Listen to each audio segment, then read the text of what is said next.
Hi, I'm Patricia. I live in a small space attached to my in-laws' house with my husband Willie. While I stay in this small area alone, Willie lives in the main house with his parents. Willie's grandfather originally built this small space as a personal getaway, but I've turned it into a cozy living area, about the size of a regular room. Before this, I lived in a regular apartment for the first 4 years of our marriage. Willie's parents, who were very close to him, suddenly wanted him to move back in with them. Seeing how much they wanted him there and how emotional they were, Willie felt he should go back. This took me by surprise and made me feel a bit overwhelmed. Willie and I met at work, where he started as my junior. We dated for 4 years while he was living with his parents, which made him miss home a lot.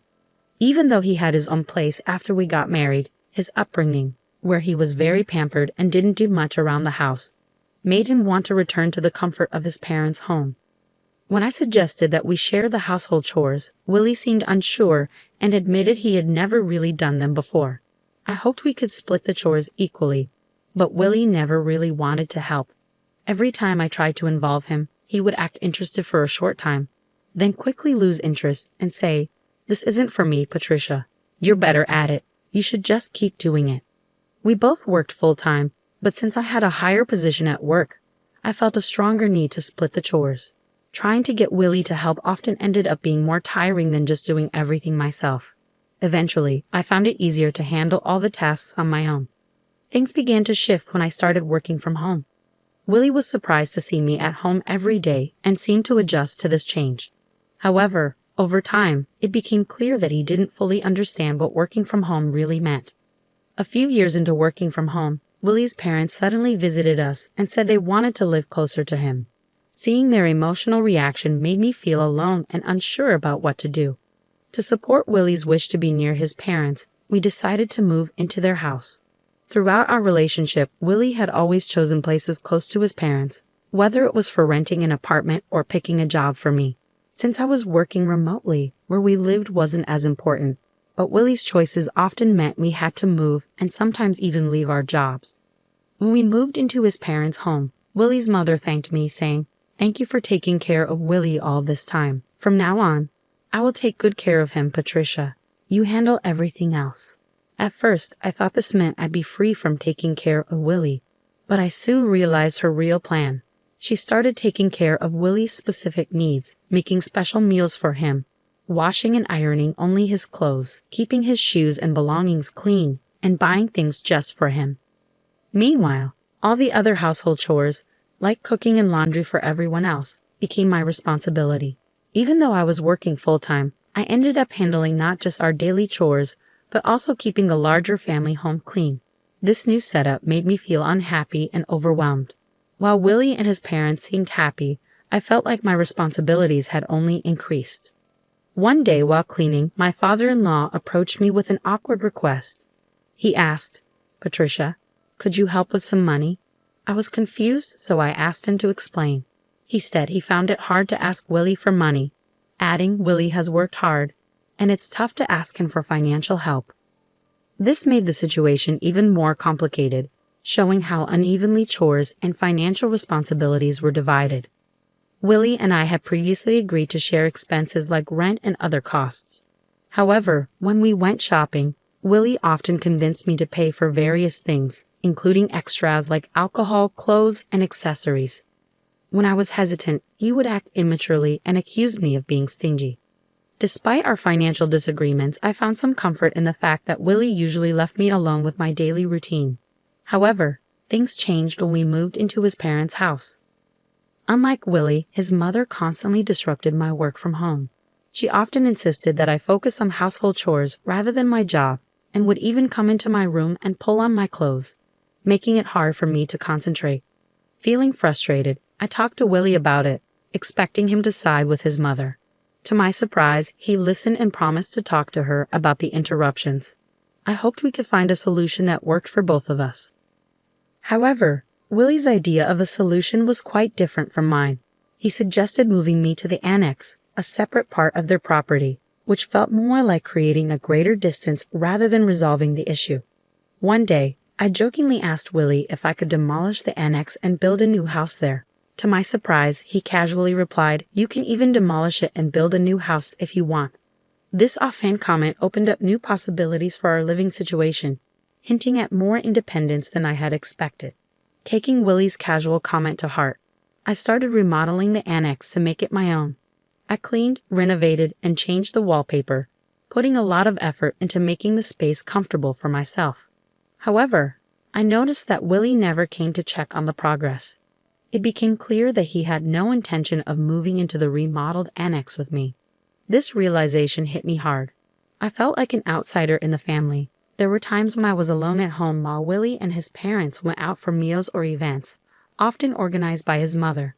It seemed like these outings were planned to exclude me, maybe even to push me away. Even with these challenges, Willie had given me full freedom with the annex, so I took the chance to make it truly my own. I threw myself into DIY projects, adding shelves and personalizing every corner. Interestingly, after I moved into the annex, neither Willie nor his parents ever visited. Even though they must have known about the changes, they showed no interest in what I was doing, making me feel even more like I was no longer part of the family. Living away from the main house and without Willie's mother constantly around, I started to enjoy my new independence. It felt almost like living alone, which was surprisingly freeing. I appreciated that being in the annex kept her from interfering with my work. During the renovation, I installed new locks and made sure the annex was secure, making it my personal retreat. I made sure that no one, including Willie or his parents, could enter without my permission. This newfound privacy made me wonder if this separation might actually be a blessing.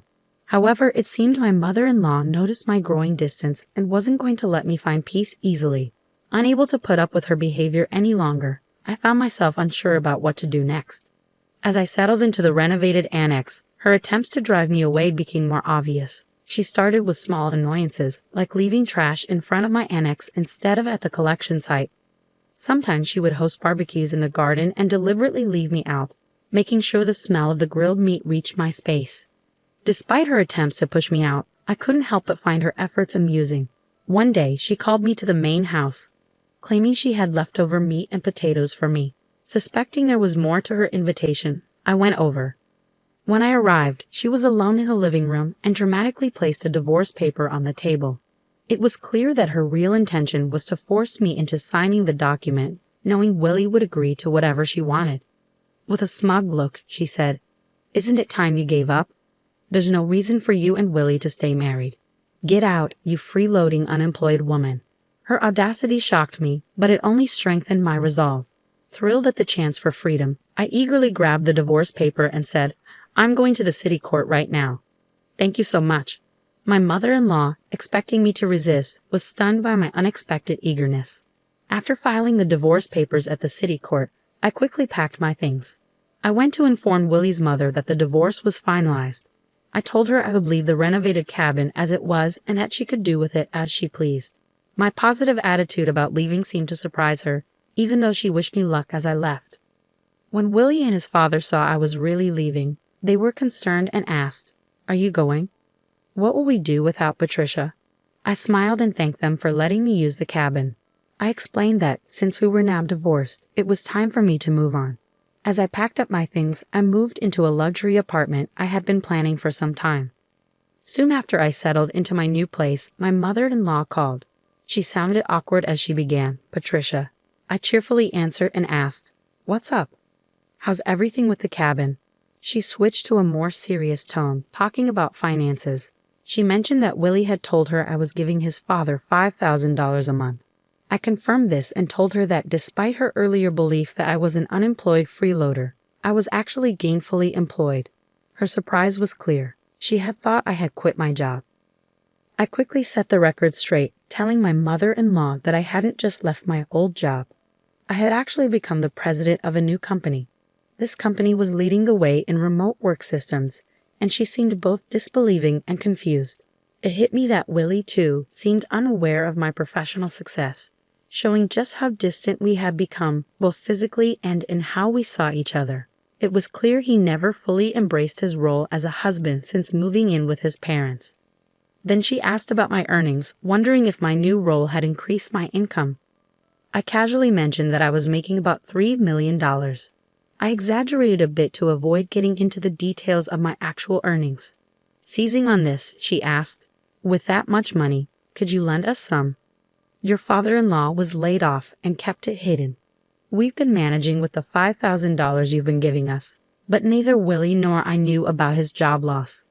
This explained a previous conversation with my father-in-law, where he said it was hard to ask his son for money.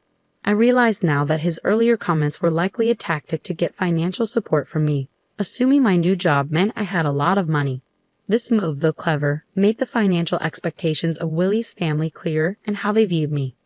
At our old company, they cleverly managed to get $5,000 a month from me, claiming it was for shared expenses. I didn't mind much at the time because it let me live peacefully in the quiet cabin. But now, being divorced from Willie, I had no reason to stay connected to his family. When I mentioned this, my mother-in-law urgently begged me, saying, "That's not true. To me and Willie, you're still family. Please come back." I immediately declined, knowing I would only be used again. Returning to Willie offered no advantages. We were now strangers, and it felt awkward for them to still consider me family when they had pushed me away. I'm really enjoying my life on my own now. It feels much like when I was married and mostly living alone.